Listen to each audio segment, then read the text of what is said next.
Beg z nuklearnega Titanika.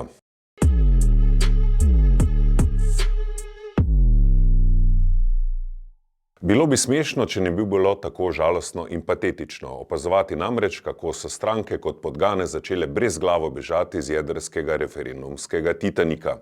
Velikanska ladja, nabasana s potniki zgolj prvega razreda, lobisti, energetiki, gradbeniki, propagandisti in strankarskimi veljaki z operativci, je trčila v ledeno goro.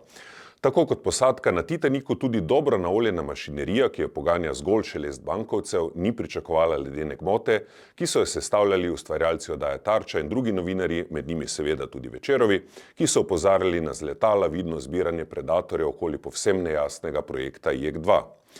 In ker slovenska politika nikoli ne posluša zares, so spregledali še nauk iz referenduma o vodi, ko je velika večina državljanov gladko ustavila neustavljiv apetit elite po dodatnih tranšah javnega denarja.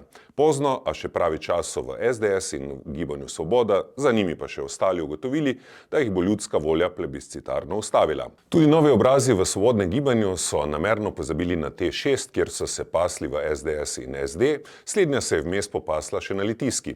In zdaj so v partnersko razmerje z SDS, ki bazira zgolj na zelencih, svobodnjaki vskočili na mesto SD. Kar je še zadnji nesporni dokaz, da se nasprotja med strankami končajo tisti trenutek, ko so na mizi projekti, kakršen je JEK2.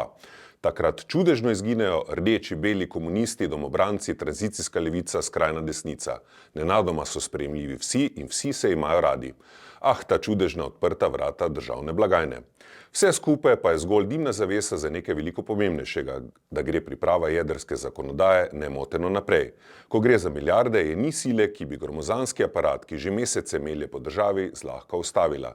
V prihodnjih tednih in mesecih boste priča neverjetnim akrobacijam, da bi projekt nekako spravili skozi. Pripravite kokice, sramotnega počitja politike še zdaleč ni konec.